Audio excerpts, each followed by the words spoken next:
wrestling, keto and wrestling, MJ Wrestling Shoots family. MATTROISE here with another live stream tonight of Dark Side of the Ring. The Sandman. Please allow me to be your eyes and ears for this broadcast, everyone. Alright, here we go, guys. It's about to begin momentarily here.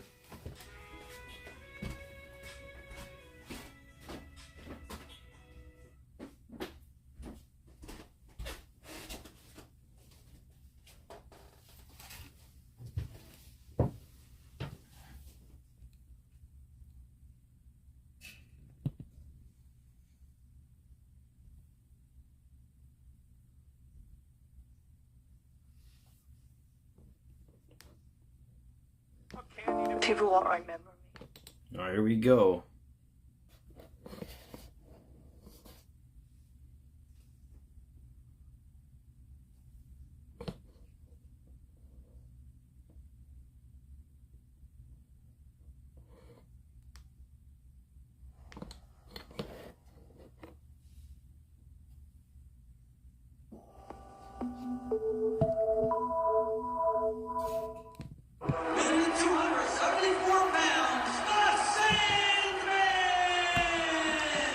In the 1990s, Extreme Championship Wrestling was meaner, more aggressive, and bloodier than anything audiences had seen before, as the demands of the company's rabid fan base led to a dangerous escalation of in-ring violence.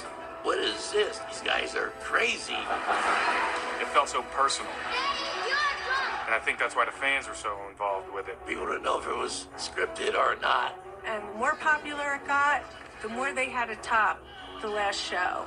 An escalation embodied by the Sandman. You know, got his jeans on, his t-shirt on, his kendo stick, smoking a cigarette, drinking a beer. Fans like, I could be this guy. You might think it is because all you see is a beer drinking, cigarette smoking scumbag. Sandman's character was as organic as it could get. There's not a whole lot of difference between James Fullington and the Sandman. What can I do that somebody hasn't done? I can make myself bleed before I get into the ring. Nobody else has done that.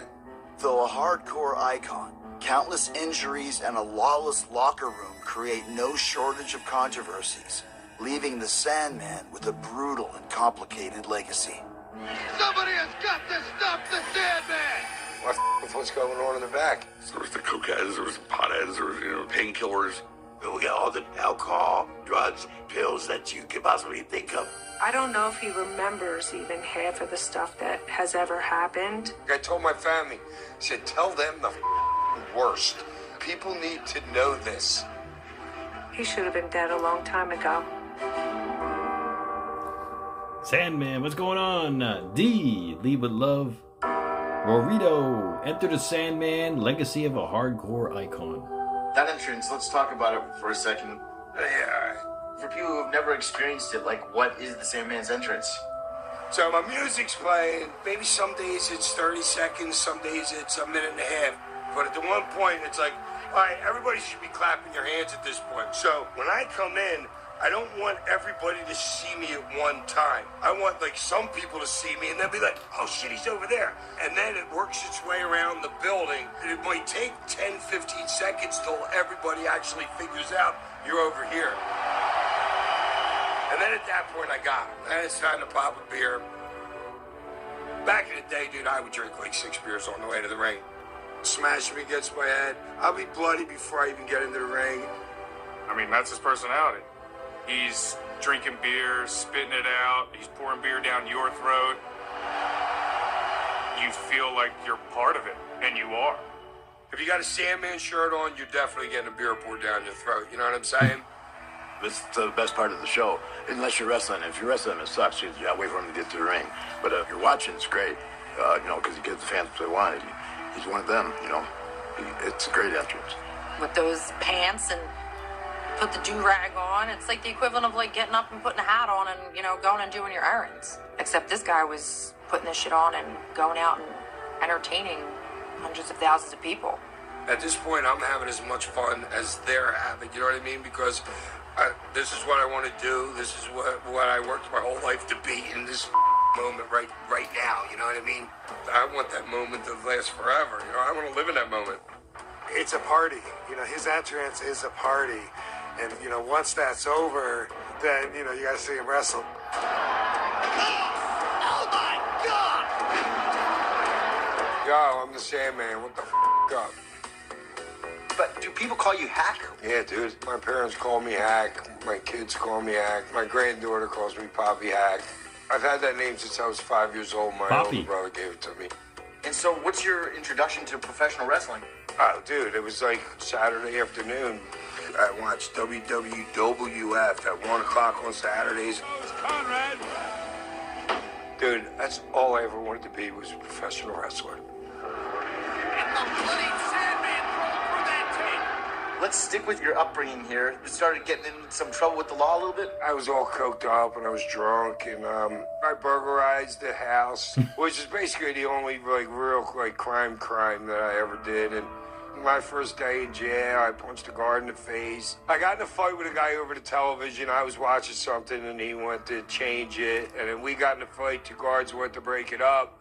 He ducked. I punched the guard in the face, broke his glasses. I was lucky I didn't get charged with assault on a guard. That could have been a couple years, you know what I mean? But I ended up literally going to the hole for 6 months. I'm glad it happened because, you know, it's throwing a rock in a pond. If that ripple's not there, maybe this ripple's not here. It's just the stupid shit I walk into in my life.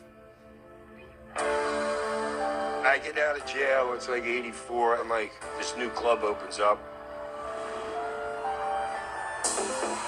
And dude, the place holds 2,000 people. It's like 5 stories high. It's like the greatest thing ever. So Thursday nights was $10 all you could drink. Ooh. So I'm out there, I'm on the dance floor. Some blonde comes up and starts dancing with me, grabs me by my hand and starts walking me across the dance floor. I'm like, all right, where am I going to go have sex with this chick? Because that's exactly what I'm thinking. We end up going up these stairs. We're in this little freaking office. And I'm like, well, how am I going to do this in this little office? She goes, take your shirt off. Thinking, how am I going to screw her? She goes, listen, I'm a producer, director for the Chippendales. I want you to be at Chippendales. Whoa. I was one of those guys who wore the black pants, tight pants, the cuffs and the collar, and I just entertained the women. I don't leave the club until 2 o'clock in the morning. You know, you're snorting coke with the boys who's down in the locker room because that's just what you did back in them days. You know what I mean? And then I go out to the after hours club, and then I go to the club that opened up at 6 a.m. Because it's just crazy, man. And that was my job for the next year or so. So I got fired for soliciting.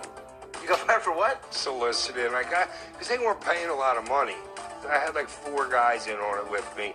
So it was $100 to do us. There was the Alpine Inn down the street. That was $42.50. So it would cost you $100 for us, $42.50 for the Alpine Inn for however long it took.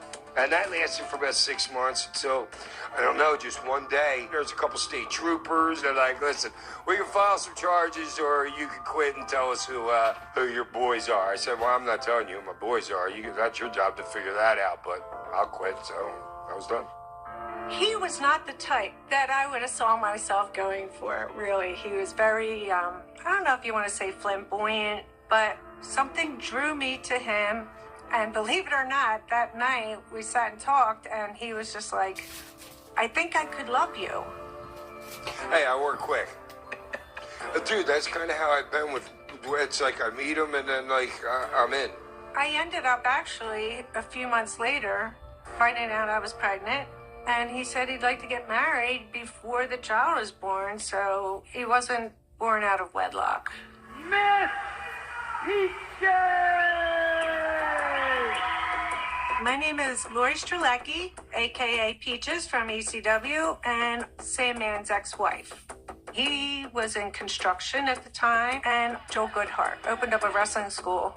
I had to go check it out. And then next thing you know, dude, 3 days later, I gave the guy $3,500. 3 months later, I was in the ring. It's not going to be pretty. There's going to be blood. There's going to be broken bones, and it's me and you.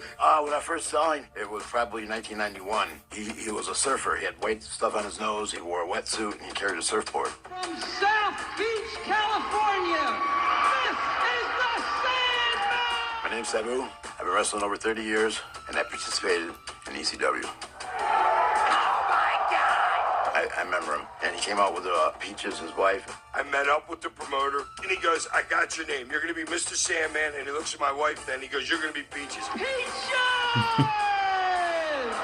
He used to wear this god-awful wetsuit that smelled horrible. I'm Kelly, and the Sandman is my dad. And he would come out with my mom, Miss Peaches, and he would come out with his stupid surfboard. That was his very first gimmick. You know, it started out doing like little gymnasiums and like car dealerships, but it was like just a fresh new company. It was like everybody was just getting their bearings, you know, or feeling it out.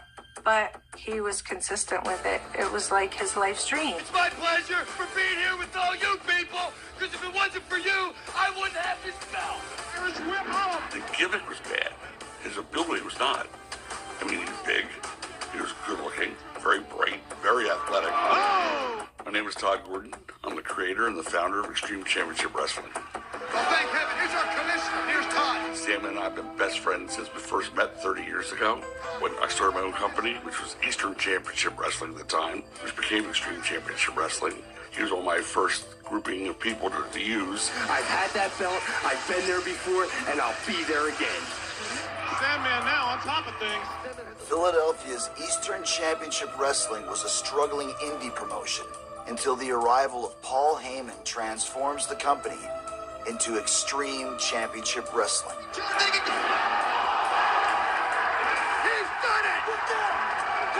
Paul Heyman was the right guy because he had a great mind for the business. How to be a rule breaker 101. Dude, he's the greatest mind ever in the history of professional wrestling. Creatively, nobody can touch Paul Heyman and come anywhere close to that dude. And I would not be sitting here right now if it wasn't for Paul Heyman giving me the ball and let me run. First night, I go in there, he sees me with the surfboard, he goes, that's getting broken over your head tonight. And then the next thing you know, I forgot my wrestling boots. I'm like, Paul, I'm sorry, dude, I forgot my wrestling boots. He goes, I don't give a f***. I'm like, I don't have to wear wrestling shoes no more. Dude, it was a light bulb going off in my head when Paul Heyman says, don't give a f*** if you're wearing wrestling boots. I'm like, boom, I'm not even gonna change. I'm gonna wear the clothes. I'm gonna show up to the arena and dude, I'm gonna be me. I'm just gonna be me out there. And it got to that, it was at that point, I'm like, you're never going to be able to walk through this curtain again. Like, you literally cannot enter the ring like a normal wrestler ever again, because this is what's expected of you. Sandman, there we go. Yeah, man, hardcore legend, man. All right, let's see what amazing questions you guys have for me during this commercial break. Orito asks, can I please rate last night's show?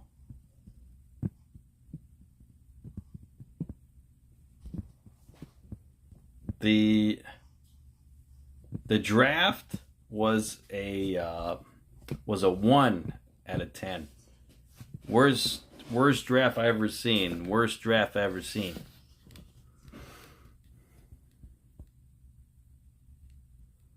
Okay, next comment. Yeah, I liked absolutely nothing about last night. And I disliked everything about last night. It was a terrible, terrible show. Moxley says, what are my thoughts on Tony Khan calling WWE to Harvey Weinstein, AEW to Pepsi? I think he's on to something there, honestly. But yeah, I'm sure there's things that went on behind the scenes, you know, that we haven't heard of yet.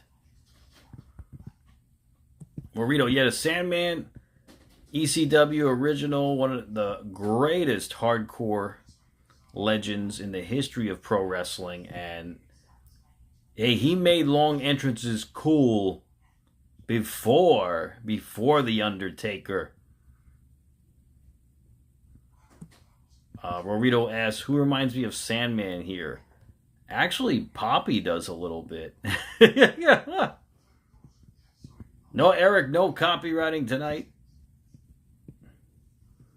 Mike Harper, Spring Break was good. Spring Breaking. Rate Kelly Sanders. Sandman's daughter. 6 out of 10. She's nice. Deborah McMichael. 7 out of 10. Sonny. 8 out of 10.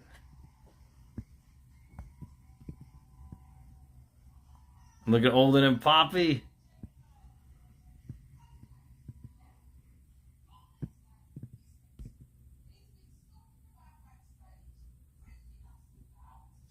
Yeah, Moxley, that's the thing. Well, Shinsuke, he didn't get that title run after dropping Cena on his head. Yeah, Notorious JP, the draft was pointless. Doobie. Well, don't worry. I got the audio playing. They're on commercial break. Oh, don't worry, Eric. Yeah, I'm going to get a fresh cut next time you see me. Sunny is now a -6. Well, in her prime, though. Jason Waters, this channel will be more hardcore than the next Tracy Lords video. And as for me, Paulie Dangerously, haven't had a shave in a couple of weeks and don't look like I really care anymore. Upon Paul Heyman's arrival, the Sandman drops his surfer look, changing with the times to reinvent himself with a whole new persona. I was always trying to figure, what hasn't somebody done? Well, the good time's over. Here comes the Sandman. I'm the guy that's in the bar, loses a game of pool, and once again into a fight with you. That was me in my life, dude. That was my regular Friday and Saturday night. You know what I mean? Like, I was a gimmick by myself. I was born as a gimmick. We got to be ourselves in the dressing room and ourselves in the ring. The beauty of Paul's intelligence is he makes you figure it out. With trial and error. That's how he became the Sandman. Hey, Daddy. My name is Bill Fonzie Alfonso, and I am a 40-year-plus veteran of sports entertainment. He would put things together in his head that he thought would work in ECW, and they did. Life's a bitch. And then you marry one. He's a typical Philly guy. Like, you go to a bar, you get in a brawl, here's the dude. He was a relatable character. People could kind of identify with that South Philly vibe. He was your buddy who would come off the couch and just step into the ring and swing a cane and drink a beer. My name is Raven, professional wrestling superstar, but you already know that. For the first time ever, Raven goes one-on-one with the Sandman. Every fan says, I would get in the ring. Sandman with the guillotine leg drop. But he's the guy that actually goes and does it. Part of being a good worker is knowing how to get your character over and how to keep your character over. And he's done that for, 35 years now. So is there trial and error when you're coming up with stuff? Well, yeah, like coming through the crowd. I think I came through the crowd because me and Missy were coming through the crowd. Dude. Me and Missy. We're in Queens. And there's a strip club. Me and Missy are over in the strip club and my music's playing. It's already played once this whole time. So I wasn't going up through the back and doing there. I just went through the front door. Boom, light bulb. Nobody's come through the crowd before. Just drinking his beer, walking through the audience. Meanwhile, he's drunk off his ass by then. He's drinking 5 on the way to the ring. We trusted him because we knew he was able to do it.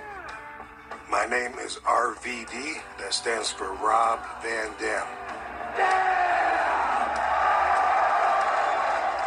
He proved himself that he was able to wrestle when he was drunk. Watching him, I would get nervous with his freaking ass climbing up on the top rope, and I'm like, is he really going to attempt this aerial maneuver right now?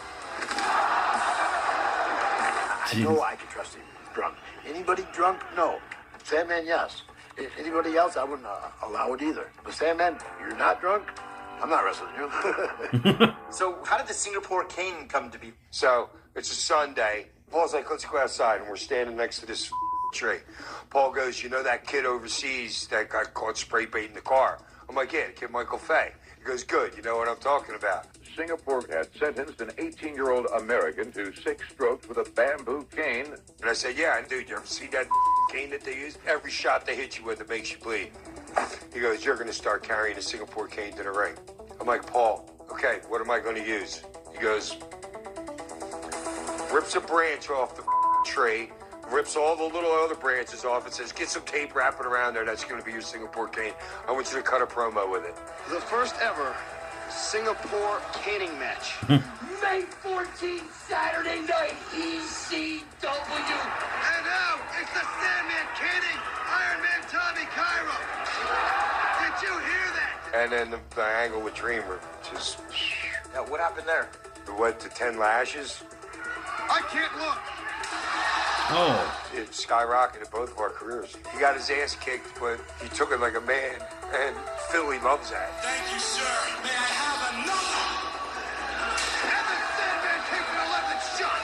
It's hardcore because it's real, and to me, you're pulling something out of the inside of somebody that they're feeling somehow what you're doing in the ring. Hardcore isn't violence to do violence. To me, like the hardcore is violence for a reason.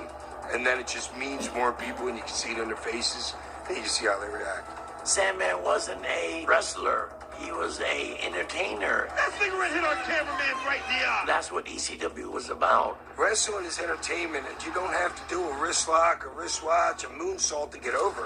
It doesn't have to be wrestling. I am getting ready to take you to a new level of extreme. He got better and better and knew how to play the Sandman, and he was just acting this part out. Everybody was kind of riding that high. Everyone was like, man, like, they made it. We're in this very concentrated community, and everybody knew who he was. He's dropped me off at school, and he's got gash marks on his head from, like, the beer cans. And my teacher's like, Tyler, are you all right? I'm Tyler Fullington, and the Sandman is my father. Every time he was home, you know, he made sure to spend time with us because he knew he would be on the road, you know, a lot and be away. And he wanted to make sure that his kids were having his time when he was home, you know, hurting or not. He would just roll out of bed, throw pants on, and like, let's roll. Literally, he would say, let's roll. The older and older I got, I felt this is cool and all, but at times I'd rather just have my dad around. Sandman's schedule becomes even more punishing as ECW explodes in popularity by constantly pushing their own limits. Paul's show was aimed at adults. The Sandman exposes his ex-wife. And so storylines were adult. The Sandman's got a hold of his wife. He just pulled up her, and woman is lashing peaches. Just thought, like, this is like the furthest thing from pro wrestling. But Paul would guide us the way the ECW energy needed to be. Well, I had Nancy with me, too, so that helps. Why, thank you, Sandman. Woman. And that's just the beginning. I've been known to enhance a few careers. She was so smart. I would be like, yeah, I want to do it this way. She goes, no, we're not doing it that way. We're doing it this way. I'm like, all right. And so if something happens outside of the wrestling world, hey, they're going to Jason, go with it. how And the are fans you? are going to know about it anyway because they were all what we call Amazing the smart season. fans, or the smarks. Amazing I walk season. into the building and Paul Heyman goes to me, I've been talking to Macaulay Culkin. This is what we're going to do. We're going to bring him in as your kid. I'm like, dude, I have Macaulay Culkin sitting right out in my van. He goes, great, we'll use Tyler. That's just what a Paul's like. I had no connection to Macaulay Culkin at all. That's a lie? Yeah. Everybody thinks it's real. Of course they do. He could sell you snowballs in winter, trust me. Yeah, I was about 6 years old. My mom, dad came up to me. How would you like to be like part of the show? Or I'm like, I guess. What am I gonna do? I just remember he takes my wife and then he takes my kid and then we're off to the races.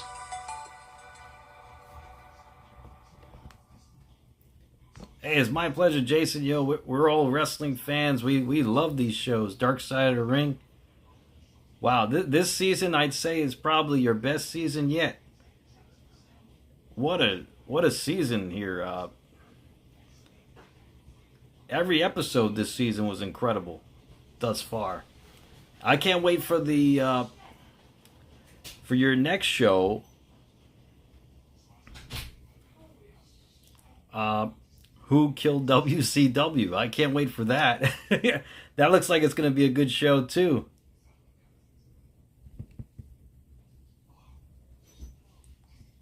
So for those of you who don't know, Jason Eisner is the producer of Dark Side of the Ring, one of the producers of Dark Side of the Ring.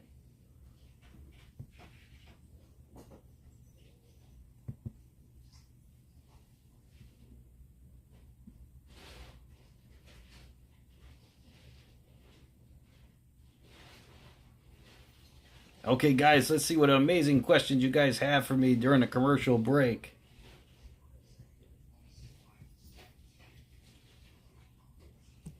Burrito Reigns, I'd say, he's had one of the greatest runs in the modern era, I'd say.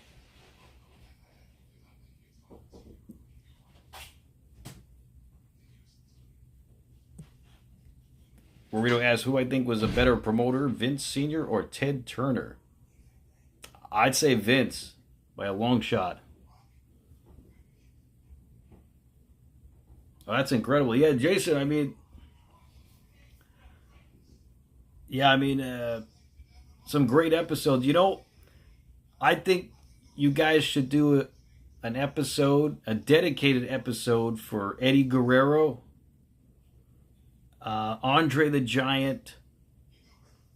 I don't know if you are familiar with WWF Livewire, but that was a show ahead of its time. I don't know if you've seen episodes of that on YouTube before, but that was really ahead of its time. Like, they would take comments from fans in chat rooms where they had like 50 people on the chat room or up to 100 people in the chat rooms.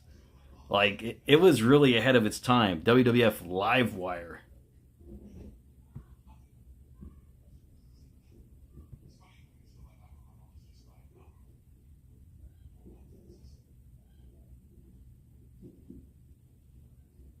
Sonny, yeah, Sonny, Notorious JP, Sonny was a knockout, yes.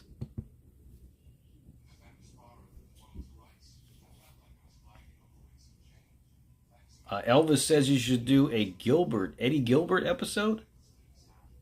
Rory says you should do an episode of Saudi scandal with WWE. Yeah, Jason, just check out some clips on YouTube of WWF Livewire. It was unscripted, and you could see Vince Russo, Vince McMahon. They would battle it out like live, like, because it was Livewire, and Vince Russo would really push Vince McMahon's buttons. Like, you didn't know what was true or not in that show, and there were times where Vince McMahon said, I'm really starting to second guess myself about having a live mic on you, and it looked like it was really legit. The way he would call out Vince McMahon on certain issues. About one time he fired Jim Ross because of quote unquote he didn't look the part. So Vince Russo really lashed out on Vince McMahon about that, and yeah, Vince McMahon was like pushed against the wall, like it was really ahead of its time.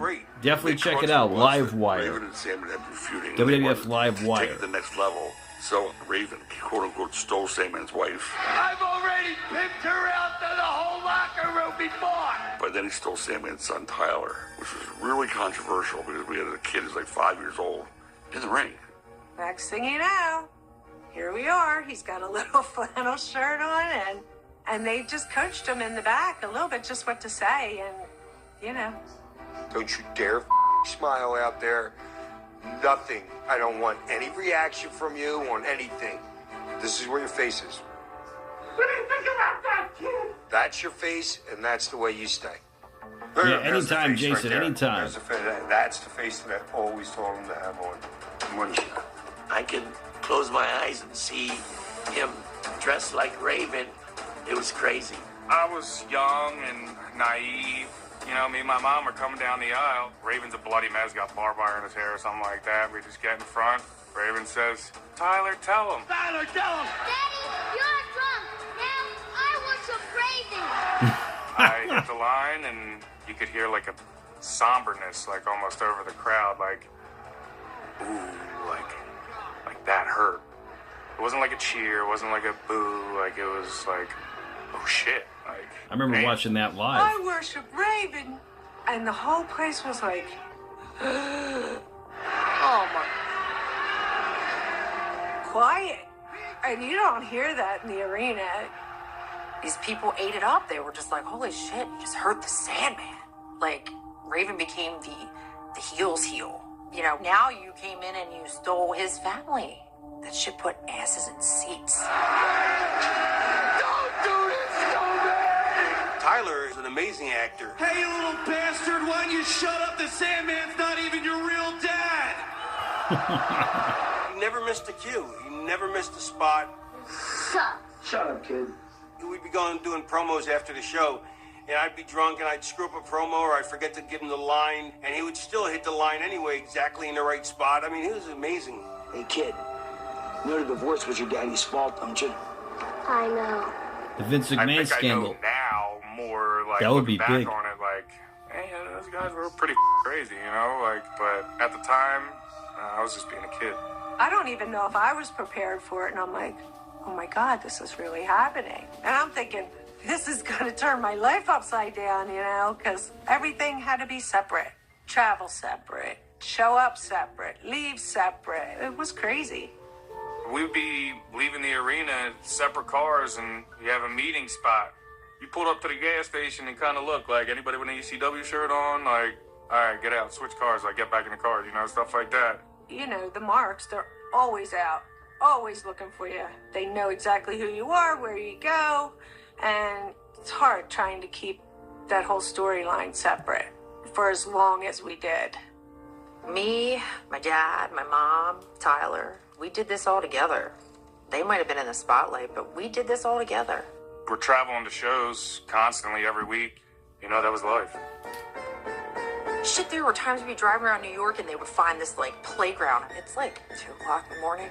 We were in, like, bum New York and it was pouring rain. And Raven would say, this is, like, the best weather to, like, we gotta shoot this promo. I am their salvation! And at the very end, they cut to me, and I just hit, Quote to Raven, nevermore. quote the Raven, nevermore. I had one line, cut it, and I guess I got to go back to sleep. You see, I control the children! I just think they got away with doing so much that other companies didn't. And they just really pushed the line. They pushed every limit that they could. This is just heartbreaking. I couldn't do it mentally anymore, and I didn't want my kids to be a part of it anymore. It was too much. The Sandman and Raven storyline proves to be a massive success for the company, but their attempt to take it to the next level could end up bringing ECW down. The best way to describe Raven is he's a martyr for society's dysfunction, and he wants everyone to feel his pain. So I came up with the idea of putting Sandman up on a cross so he could feel my pain. So I'm like, I can't build a cross. He goes, I'll build it, idiot face. Dude, people don't realize that I used to build shit, dude. That's what I was. I was a roofer. I was a concrete dude. I was a carpenter. He built it? He built his own cross, and we had a thorny crown. We had a barbed wire crown to be the thorny crown. Oh, we made sure we got all the little touches on it. So we throw Sandman out to the floor, me, Stevie, and Amini, and Nova, and we start tying him to the cross. We start hoisting it up. And all of a sudden the place goes, oh shit. Putting my dad on a cross, it's a holy figure with barbed wire wrapped around his head as if he's, you know, this embodiment of Jesus Christ. Yeah. That's crazy. I wasn't raised very religious, clearly, but somebody seeing that, I mean, I was like, what the is gonna happen now? That's the same episode that Kurt Angle was supposed to debut on ECW, and Kurt Angle said, don't put me on that episode. If you put me on there, you'll be hearing from my lawyer. I remember that.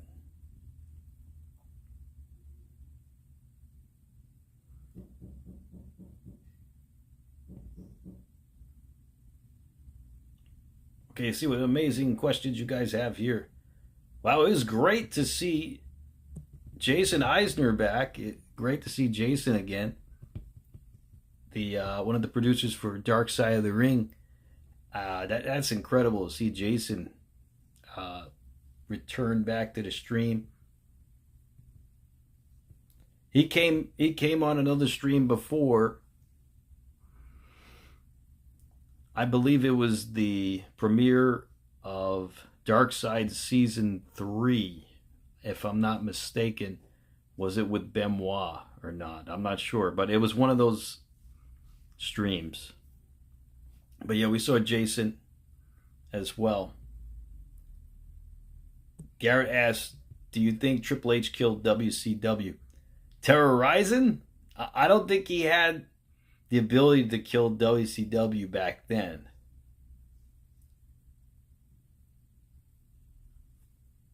Yep, Kurt Angle pulled the Hulk Hogan, Moxley. That's not going to work for me, brother.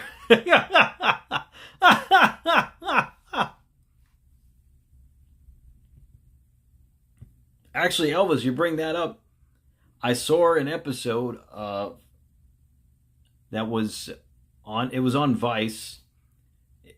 It was like a season where my strange internet life, or my internet life or so, and there was several episodes about it, and I thought that was really cool. Like some of the episodes where there was one guy dressed up as I believe a gecko, and he was like his internet life, like he has a live stream, just like me. I have a live stream, so I thought that was really cool. You had one lady who she would burp and stuff, and she had her own audience as well. I thought that was a really cool concept as well. In fact, if they ever bring that show back on, I would love to put my name out there as perhaps maybe a potential candidate for a reboot of that show. If that comes about, I don't know. But I would love to show my behind the scenes of my live streams. And I think that would be really cool. Both are looking to shock the audience, but neither man is prepared for the backstage fallout. I'm on the cross, and Stevie's like, this is up. I'm like, up, this is great, Stevie. And then we get to the back, and I'm like, damn, that was great, guys. Paulie's like, there's so much heat on this. I'm like, why? And then everything was great except Kurt Angle happened to be in the building. Kurt Angle, is he? You know, he's this Olympian. It's his first time being around pro wrestling and shit like that. You have to understand, I'm a Christian kid from Pittsburgh, and when I saw it, I was like, oh my God, it's a crucifixion. I was really upset, and I went to Paul Heyman, and I said, hey, you can't air this show with me on it. If you do, you're going to hear from my attorney. Wow, that's exactly what I said. Well, I didn't even know what's going to happen. He's the promoter. It's the main event. He's full of shit. That was my last straw. Paul wants to get this Olympic champion to come work for ECW, you know what I mean? So Paul's kissing his ass. So they get Raven to go out in the pie. I said, that's bullshit. I disagree. All you dudes. And I just walked away.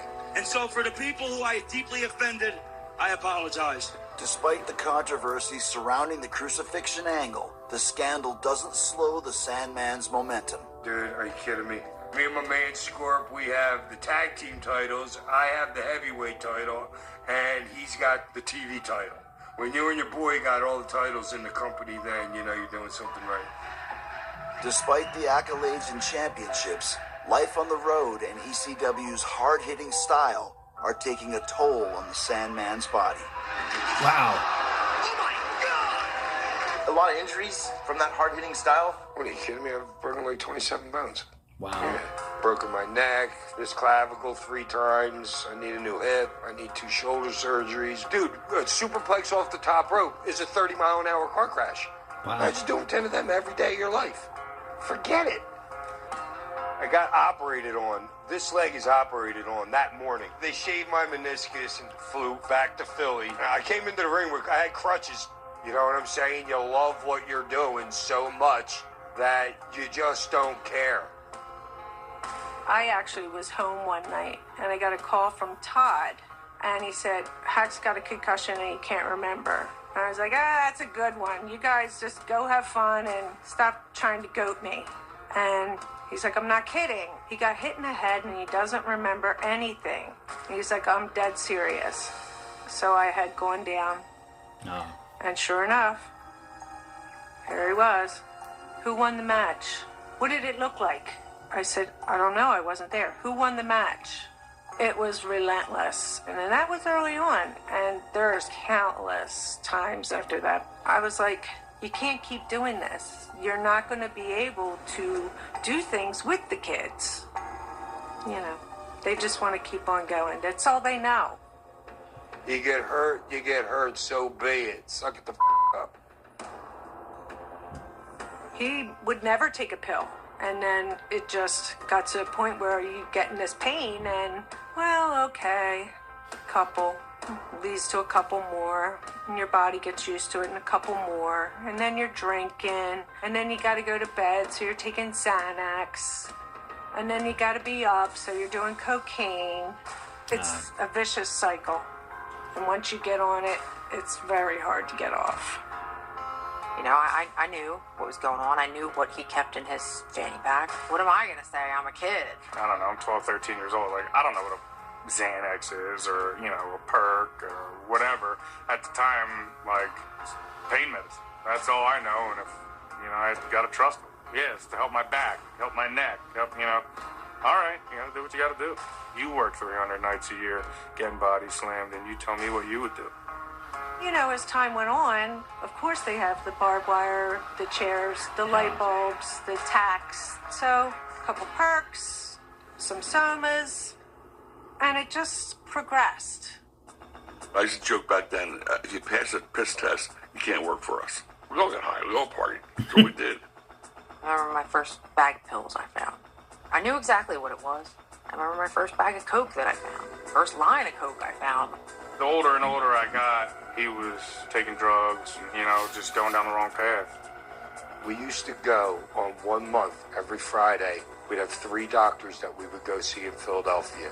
All 3 doctors would give us 90 Oxycontin 80s. So you're getting 270 Oxycontin 80s. You're getting 300 Percocets. You're getting 300 Somas. And everybody would come out, we would call it, oh, we would get our booty. There was a lot of drugs that went around the dressing room. I remember one time I had a friend that had brought me some mushrooms, and I was looking forward to trying them after my match. Came for them later, and my bag was empty. And I was like, man, who ate my mushrooms? And Sandman was like, oh, were those yours? He ate the whole bag. He should be dead. Sandman should be dead. Raven, Sandman, and I was driving in a car. We're going 200 miles. Raven had got hurt like the week before. He had a rupture disc sticking out. So they gave him this highly addictive narcotic. So we have to stop at a gas station so I can go to the bathroom and so I can shoot up because I got to get my dose in. I had never shot anything before, but I'd seen TV shows and shit like that. I'm like, dude, what are you doing? He's like, I'm shooting an 80. He goes, it's really good. I'm like, well, damn, I want to try. I'm in, you know, because I'm a druggie. So I go to shoot a whole 80. He goes, dude, do not shoot a whole 80. You do not want to. I'm like, I snort 5 of these things a day. I can shoot an 80. So he shoots up the same amount, too. And we get back in the SUV and we start driving. Sandman starts going like, he can't breathe right. I said, Raven, Sandman's having trouble breathing. He said, oh, he'll be all right. About 5 minutes later, I said, hey, Daddy, his lips are turning blue. We're like, what? Say, his lips are turning blue. I'm like, holy shit, he's ODing. Shoot. Now we got a problem. He's dying. Oh, shoot.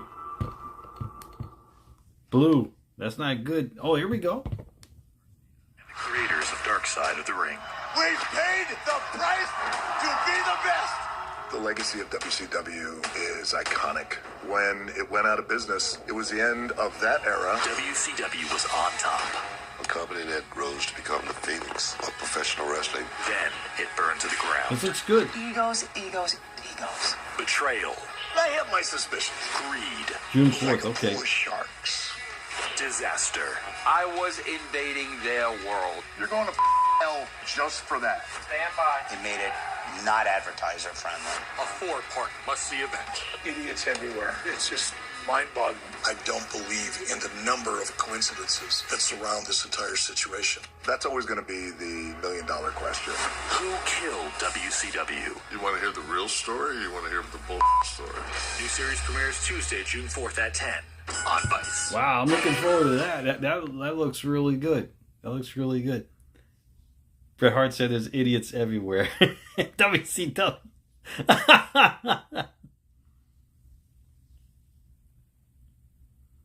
Notorious JP says, do I think CM Punk was a mole sent to kill AEW? No, honestly. I thought CM Punk legitimately fell in love with the business again, and he was going to make AEW's new home. All this time, eh, mate? That's right, Elvis. Yeah, Rorito, hey, we'll see. Remember, Dark Side of the Ring was it season 4, I believe. That was like all our ideas. Kind of. What, Plane Ride from Hell, Steroid Trial. That was the season premiere and finale. But, hey, it's all good. It's all good.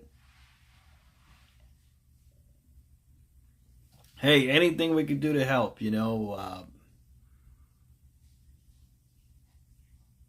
because we're fans of the business, you know, and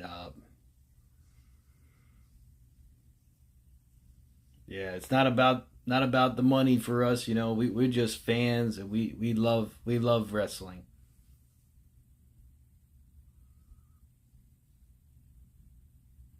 Really, Rorito, friend of yours was a wrestler, said he wrestled him 15 years ago, and Sandman had a secret stash hidden under the turnbuckle during that match. And this year they fought again, and Sandman again had a stash hidden in the turnbuckle.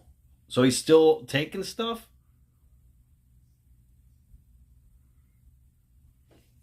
Moxley thinks the fans killed WCW. I don't think so. I think I'm going to go out on a limb and say Hogan killed WCW. Ring Boy scandal, Rory. You know what? I wouldn't say Ring Boy. I would say I remember a scandal where one of the announcers or one of the personalities said he was getting approached by Pat Patterson. There was an interview about it on Persistent drug use have landed him on the brink of death. On YouTube. I think you shared it with me, Rory. They called the ambulance came. Back in the late 80s or so. And they fired him, and he opened a lawsuit about it. I wake up at like 4 in the morning. I ripped the shit out of my arms, grabbed my shit out of the hospital, went into the hotel, fell asleep, got up, and went to the show the next day, and shot an Oxycontin 80 and loved it. I liked it so much, I'm like, dude, I can't do this again. I'll end up really actually being dead. Never did it again. I found bills in my mail that show that he was resuscitated from shooting up and flatlining, and he never told me. I wasn't telling her. Oh yeah, I OD'd on the road last week. Almost died. Yeah, I'm not coming home with that story Sunday afternoon. As the Sandman struggles with his personal issues, ECW experiences a decline as its top stars leave for bigger, more mainstream promotions. Towards the end of ECW, WCW and WWF was picking our talent. They would leave us and go to WWF, so Sandman got one of those offers to go to WCW and make 5 times the money he was making in ECW, so why wouldn't he? And all the guys up there were huge, big monster guys. And Sandman was a big tall kid, but not big muscle bound. But he wanted to get big. But he didn't work out. He didn't go to the gym at all. So he ordered all kind of steroids, call it the gas. So that's the 6 months that I was doing the juice, the steroids, and the growth hormone. And the only reason why I did it was because I was going to WCW, and that was the land of the freaking giants. What was funny about when Sandman went to WCW was he got jacked, like for the first time ever. Of course, we had access to the best gas on the planet from Germany or whatever, the latest shit that makes you big. So he was on it, and it affects your thought. It makes you mean sometimes. It has an effect on your personality. Oh, it turned my dad into an abusive, harmful individual. Well, that's not good. And my mom turned into this almost subservient, meek woman for a little while. Breaking point for me was the abuse. So your dad was actually like getting physically abusive? Yeah. Wow. My hair pulled, I had pillow put over my face. Not just physically abused, but mental abuse. You're stupid, you know, a bunch of that. And sometimes the mental stuff was harder than the physical. We were at his house, and we were at the table, and he's being a dick to his wife. And he poured a beer on her head. He wouldn't have done it unless he was all gassed up and drunk. So Sandman just got a shipment, $10,000 shipment of steroids and pizzas. Went in the refrigerator, and she dumped it all out in the front lawn. He said, "Do you realize you just dumped $10,000 worth of shit?" She said, "I don't give a Sandman, you're acting like a dick on this shit." I don't care, you know, because it made him angry. Like he was just angry. It hurt. As much as I loved him, I hated his guts. You know, because it was difficult. It was extremely difficult to see my mom go through what she had to go through. And like, you love us so much, how could you treat somebody you love like that? He's your parent, and you know it's not right, but you don't know how to help. You know, you don't know what to do. It got harder and harder to, you know, trust him and, you know, want to be around him. But I put Lori through hell. Now I understand, like, her perspective, you know what I mean? And it was all me. If I could have had my shit together, then maybe me and her'd still be together. Who knows? All I can say is I stayed in too long, and there's always help to guide you to where you need to be. My mom took her a while, but she made a decision. And she decided that this is not how she wants to live her life anymore. She's got 3 kids. Well, it was all my fault. And I know it. And she was like an angel. I was like the devil reincarnated for a little while. Maybe for a long while. Yeah, it's terrible. I'm telling you, it's sort of a common subject amongst these Dark Side Ring episodes and these wrestlers. It's like drugs and alcohol, you know, steroids. If there's a way for them to not use this stuff, it would be a whole lot better, you know. Well, Mel Phillips, former wrestler turned vice president of operations, Terry Garvin. I don't know if it's Mel Phillips. That's not ringing a bell. I feel like it's somebody else.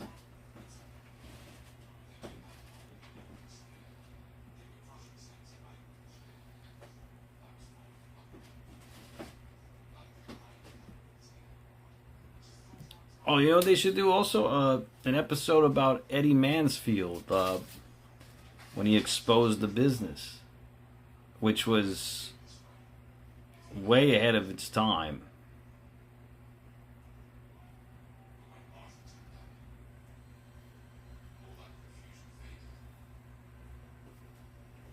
Yeah, way ahead of its time. They could do a Dark Side episode on Shawn Michaels too.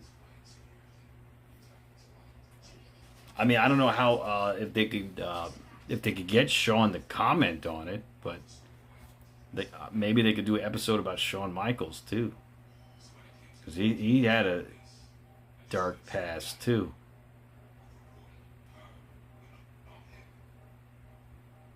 Black Saturday is next week, Roy.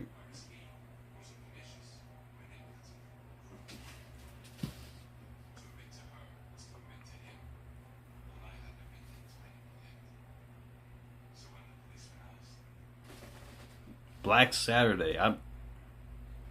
That's not ringing a bell.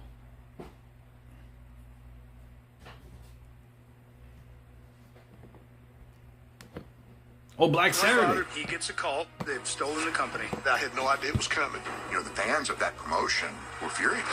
Blessed with blood oath. The first one to break that oath was not us. If he could take over and control television across the country, then he could take over every territory in the country. Dark Side of the Ring, season finale, next Tuesday at 10 on Vice. Black Saturday. In 2001, ECW I got it now. closes its doors, and 2 years later, That's the finale, its assets okay. are sold to Vince McMahon's WWE, giving the Sandman one last shot in the spotlight as the brand is relaunched. What's that smell? Sandman's character was kind of watered down, you know, no cigarette smoking, no beer. Drinking on the job? What the hell is this? The society had changed, and so he wasn't used as well as he could have been. That's not the ECW that I know. That's not the ECW that the fans know. A lot of the original ECW fans want to forget about that time. Sandman's time in the WWE is brief and unremarkable. And though his wrestling career is largely over, his troubles with addiction continue. I got a phone call. Dad just got arrested. He's going to jail. Like, I was at work. I'm like, for what? So me and my brother packed our shit, drove up to New York. How am I gonna find a freaking lawyer? I don't even know what he did. Like, I'm in Yonkers, New York. I'd watched him wrestle for how many years. Walked into this courtroom looking like he just got put through a washing machine. He, like, physically looked hurt. And I was just like, what happened? 30 Long Island iced teas, that's what happened. All right, everybody here is thinking, you know what, this guy's drunk. You're right. Got a fight with the owner or something. He threw a bottle at me, hit me in the head. I chased him into the kitchen, broke a bunch of shit in the kitchen, and the SWAT team came in, took me away. Basically, I had to go through the court system. They finally set his bail. So I remember calling this bank and I'm like, listen, I need you to authorize a $10,000 from ATMs. And she's like, well, there's only going to be like a $2,000 limit per each ATM, and that's just the ATM itself. Like, you're only allowed to take so much. So here I am bouncing around till I got to 10 grand. So I would be on the phone with them at an ATM. Because, you know, you see these kids getting money out of an ATM, they're going to rob you. Finally, we're able to give him bail about like 3, 4 or something in the morning. I remember walking into this like huge prison and like giving them this money, and like out comes my dad, and I was like, get the in the car, we're going home, I can't leave. And like, of course, like, this is my life. No kid should have to do that. It was your life. You lived it. But you just, you don't know how horrible it is until later, or how horrible you might have made it for other people that you love.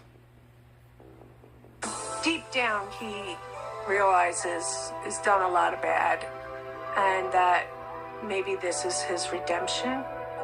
I would like for him to accept what was, accept what he has, and move on from here. But I think it's going to be kind of cleansing for all of us, and hopefully himself, to just let it go. I don't know, I'm an idiot. I've been so self-sabotaging in my life. It's like there's been a lot of just personal destruction. And now it hits me a little bit different because I'm older and You think about the stupid shit that you've done, that kind of changes everything. You know what I mean? So there's a different perspective in my head now. I want him to realize no matter how bad things were at times, including family life, that where he came from and what he did was a lot of hard work and, accomplishment. Was it perfect by any stretch of the imagination? No. He's made a lot of mistakes and he'll be the one to tell you. But he's self-made. And it's okay to say that. He lived his life's dream. There always has to be an end for everyone. There always has to be an end to what you can do. And you've done it. A lot of people can't say that they've done that. He can still be the Sandman. He still is the Sandman. There never will be another Sandman. I really just wish that he would understand that what happened happened. And he can move forward. Sandman is an icon. Poster boy for hardcore. People love the Sandman. I am the hardcore icon. I mean, who else is gonna drink beer, smoke cigarettes, swing a cane, wear sweatpants to the ring, t-shirt, and get over it? What about Sandman? What's his legacy? The first person to do a lot of shit. The first person to bleed before he got in the ring. The first person to come out of the crowd, you know what I mean? Smoke a cigarette. I am the king of extreme! Smoking, drinking, yeah. Cool. Wonder why I'm coming in. That was a pretty good episode. Sandman.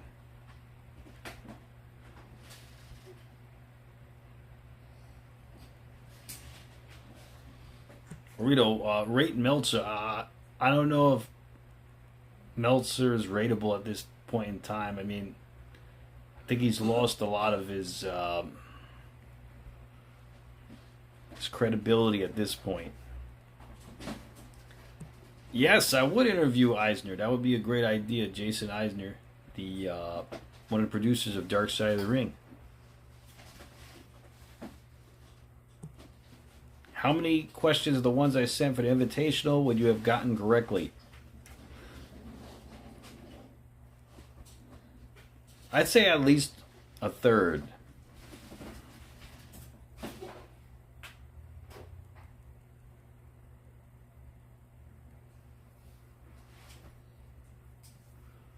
Yeah, I know, Moxie's a different time now, man. It's a lot smaller talent now, and yeah. A lot less steroids.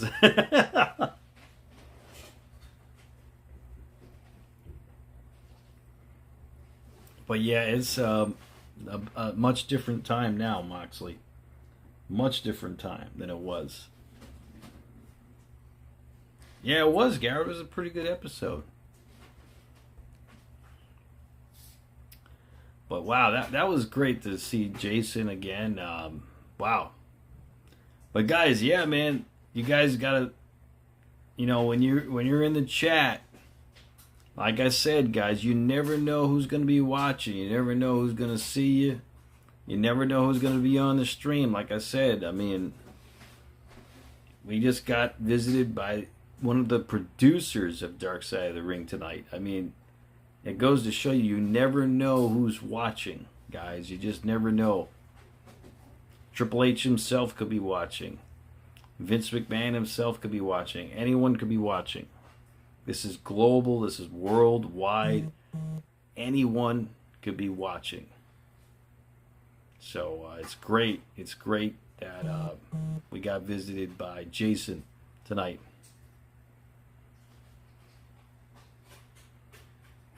You got yourself in trouble?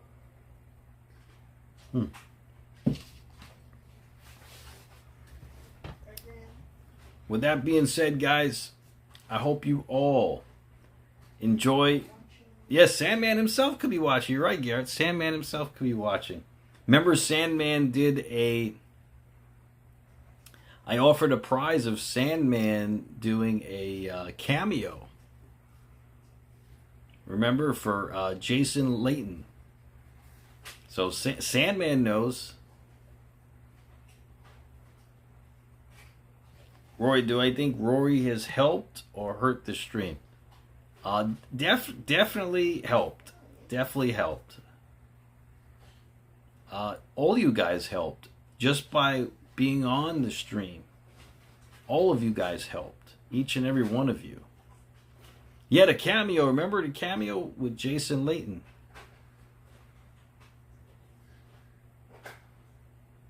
Well, Moxley, yeah, that's the thing. You know, Triple H, I think it's too early to tell right now, but the Paul Levesque era, I don't know where this is going to lead, but for better or worse, I don't know. We just have to give it some time and see what happens. Jason, wow, thanks for stopping by again. Oh, it was great. Thank you so much, man, for these episodes. These are incredible, and what a great episode this was too with Sandman. And yeah, I mean, any ideas you need from us, absolutely. Definitely, you can DM me anytime on Instagram, MATTROISE Keto and Wrestling. My email is in the description too. You can email me any ideas or any comments, or if you need help with any episodes, any information. I'm a lifelong wrestling fan. Rorito is too. Undisputed King of Memorabilia. Yeah, I mean, we're very knowledgeable about wrestling, and yeah, very passionate about the business.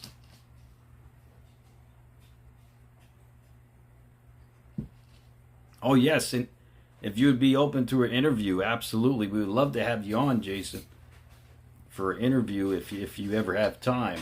Absolutely.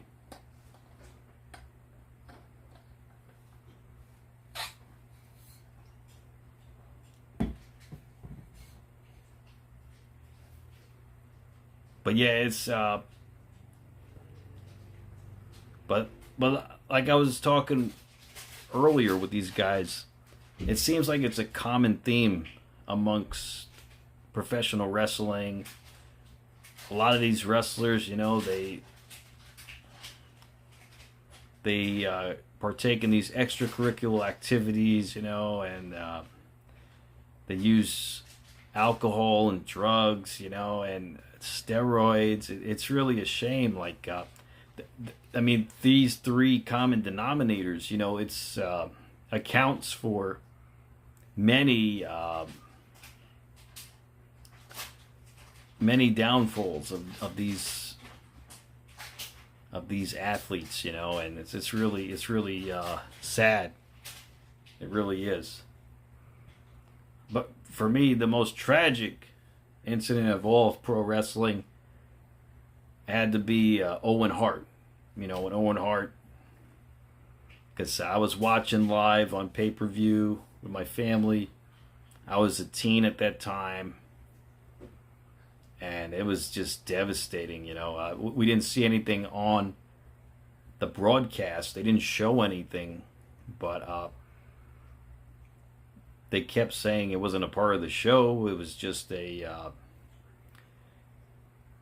something terribly wrong happened involving Owen Hart and his entrance. It didn't seem like he fell the whole 70 feet from what Jim Ross was saying, but he did say that he fell while descending. However, we didn't know he fell the whole 70 feet. I mean, it was just tragic. Just tragic incident. Yeah, exactly, Garrett.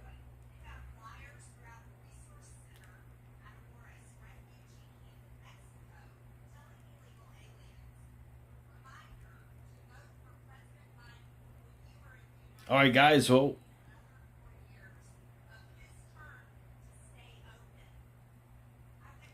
Notorious JP can verify a person who was featured heavily on an episode of Dark Side of the Ring watches these regularly.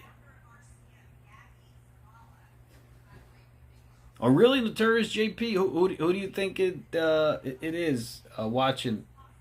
So there's someone else who watches these live streams as well.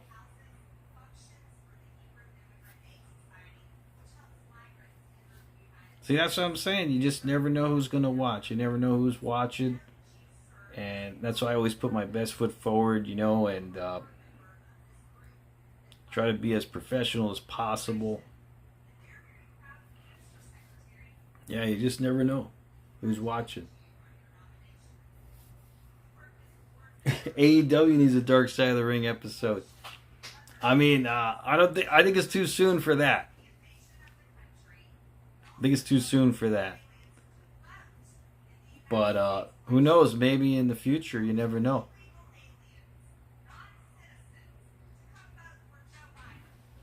All right, guys. So I want to thank you so much for joining me tonight. I hope you all be safe and be well, each and every one of you. Enjoy your night. And I'll catch you guys next time for the live stream. This Friday on SmackDown will be the Moxley Invitational. Well, he will defend the Global Trivia title. So, keep that in mind.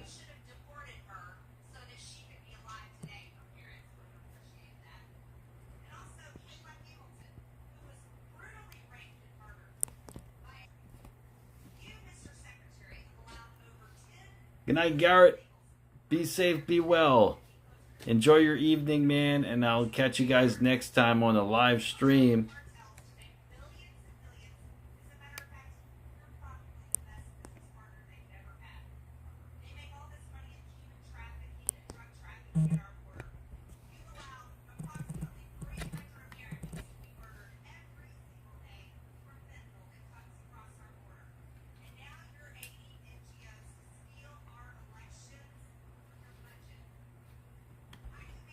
Good night, Garrett. Good night, Moxley. Good night, Rorito.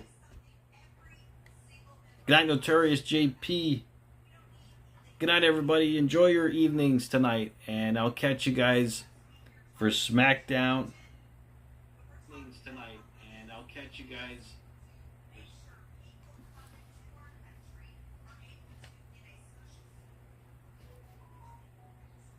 Good night, everybody.